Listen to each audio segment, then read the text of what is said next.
नमस्कार, मैं doctor चलपुलस्ते research इन तप्पा डोमागढ़ अपने उपन्यास का अगला पाठ लेकर के हाजिर हूँ आज। ठीक, इसके पहले के पाठ में आप सुन चुके हैं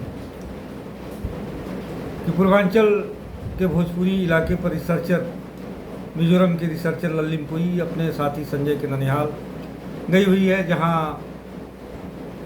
रिटायर्ड सूबेदार मेजर रघुनाथ गिरी जो संजय के मामा हैं उनसे मुलाकात होती है। वो अपने संस्मरण सुनाते हैं बैठ करके। आगे मामला बांग्लादेश की लड़ाई का है, 72 का है, उस पर आगे पढ़ते हैं हम। उसी समय पूर्वी पाकिस्तान, अब जो बांग्लादेश है, वहाँ पाकिस्तानी फौजों के अत्याचार से तंग आकर पब्लिक ने विद्रोह कर दिया था। अचानक मुझे छुट्टी कैंसिल होने का तार मिला। बीमार माई से विदा लेने गया तो वे बोल नहीं पाई, बस हाथ उठाकर विदा कर दिया। बटालियन पंजाब पहुंचा तो बांग्लादेश मुक्ति वाहिनी को ट्रेनिंग देने के लिए वॉलंटियर्स बन गया, जिससे एक रैंक क्रॉस कर नायक से सूबेदार बना दिया गया। टीम में केरल के जैकब अनवारुल, तमिलनाडु का कप्पा मिर्तु, पंजाब का सरदार मलकीत सिंह, बिहारी राम लक्ष्मण यादव और एक मराठी खांडेकर था। सिगरेट सुलगाते हुए कुछ क्षण रुककर मामा रघुनाथ गिरी ने कहा, जानते हो लीडरशिप का टेम्परेचर क्या होता है?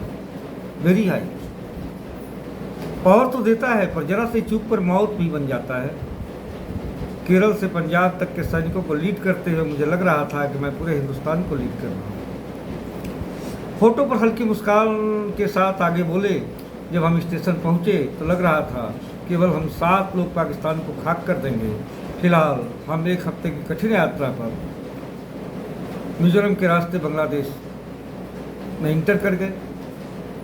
मामा जी के मुंह से मिजोरम सब सुनते ही पूरी रोमांचित हो गई।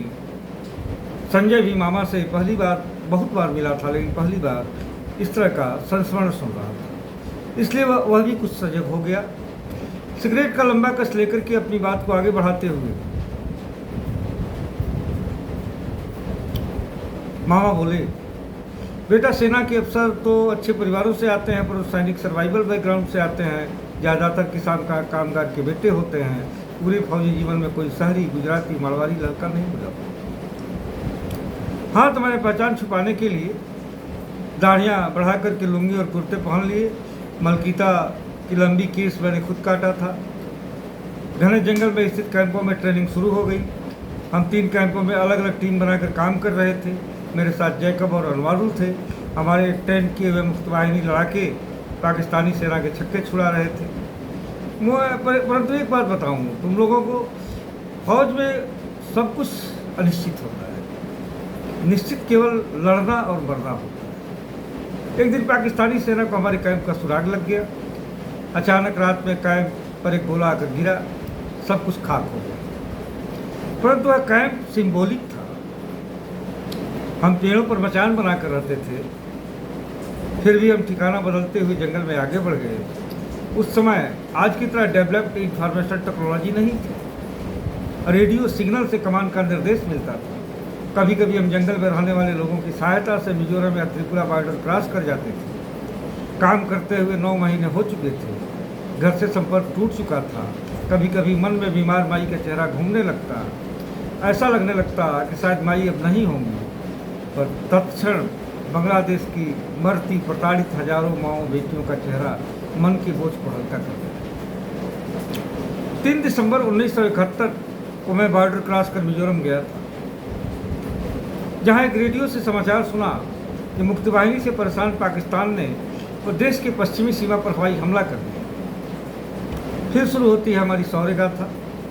उस समय प्रधानमंत्री इंदिरा जी कलकत्ता में पब्लिक मीटिंग कर रही थी, जिसे बीच में ही छोड़कर दिल्ली पहुंचकर वार डिक्लेयर कर दिया। मैं बिना एक क्षण गवाए उल्टे पांव अपने कैंप की ओर भागा। पूर्वी कमान के general officer commanding in chief Jagjit Singh Arora के नेतृत्व में हमारी आर्मी ने रिप्लाई अटैक शुरू किया। जल थल नभ धमाकों से गूंज उठा। पाकिस्तान की पूर्वी कमान जनरल नियाजी के हाथ में थी। इधर field marshal Sam Manek Shah के नेतृत्व में भारतीय सेना जंग मैदान में थी। कैंप पहुंचते ही देखा तो अनवारुल पेड़ों के में गने और LMG सेट कर रहा था। जैकब गोले सेट कर रहा था। कैंप में कोई ट्रेनिंग नहीं था। दोनों केरल के थे, जहां सुपारी और नारियल के पेड़ों पर कूदते हुए फल तोड़े जाते हैं। दोनों मुझे भी वैसे ही कूदने को सिखाया। 5वें दिन मैं भी पेड़ से पेड़ पर चढ़ने का गुर सीख गया। जब चारों तरफ से भारतीय फौज ढाका की ओर बढ़ने लगी, जिसे रोकने के लिए एक पाकिस्तानी टुकड़ी मिजोरम की ओर जंगल में घुसने लगी। फिर क्या था? हमारी शहादत निश्चित हो चुकी थी, जिसके लिए तैयार हम पेड़ों पर मोर्चा लगा चुके थे। संजय और कोई अब सुनने के बजाय मामा जी के चेहरे पर टीवी स्क्रीन की तरह टकटकी लगाए थे। कहते कहते मामा जी अचानक जोश से भरकर उचकते हुए तेज स्वर में बोलने लगे। रात के 10 बजे होंगे। अचानक जंगल के पत्ते खड़खड़ाने लगे। जैकब की ओर से फायर शुरू हो गया। पाकि टुकड़ी ने दौड़ाते हुए जवाबी फायर किया। तब तक हम दूसरी तरफ से फायर झोंक दिए। पीछे से अनवारुल ने भी फायर शुरू किया। हम पेड़ों पर कूदते हुए सेट की गई गनों से फायर झोंकते रहे। 3 घंटे में जवाबी फायरिंग कम होने लगी। हमारे गोले भी खत्म हो चुके थे। कुछ देर माहौल शांत देखकर हम अपनी मचानों से उतरने लगे। नीचे उतर के देखा तो पाकि सैनिकों की लाशें बिखरी हुई थी।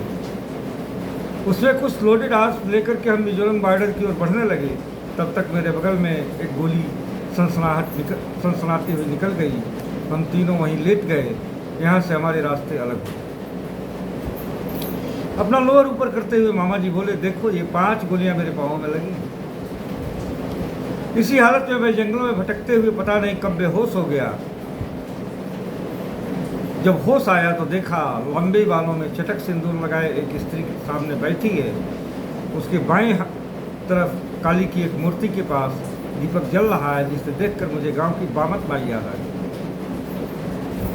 वह स्त्री अपने कटार से मेरे शरीर से गोलियां निकालकर किसी जंगली पत्ते का रस लगाती थी, जिससे 3 दिन में ही मैं चलने लायक हो गया। 16 दिसंबर का दिन था। बगल में कॉटेज से रेडियो की आवाज़ सुनाई पड़ी, जिसमें इंदिरा जी बोल रही थी, हमारे बहादुर सैनिक युद्ध जीत चुके हैं।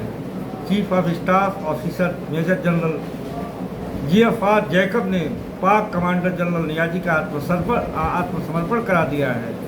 दुनिया के नक्शे में एक नए देश बांग्लादेश का उदय हो चुका है। जय हिंद।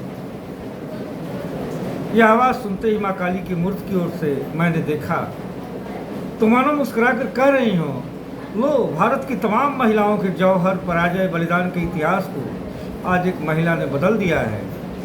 मामा जी अचानक दार्शनिक अंदाज में बोलने लगे, बच्चों यह अंतर्मन का भाव है, यही वास्तविक धर्म है। जब तक वह व्यक्ति के अंतर्मन में होता है तब उसका बल होता है, परंतु जब संस्थागत हो जाता है तो राजनीतिक औजार और व्यापार बन जाता है। इसके बाद की कथा आगे क्या होता है हम सुनते हैं अगले अंक में। जय हिंद, जय जोहार। बने रहिए हमारे साथ। हमारे चैनल को, हमारे उपन्यासों को, कहानियों को सुनने के लिए हमारे चैनल को सब्सक्राइब करें, लाइक करें, कमेंट करें। धन्यवाद।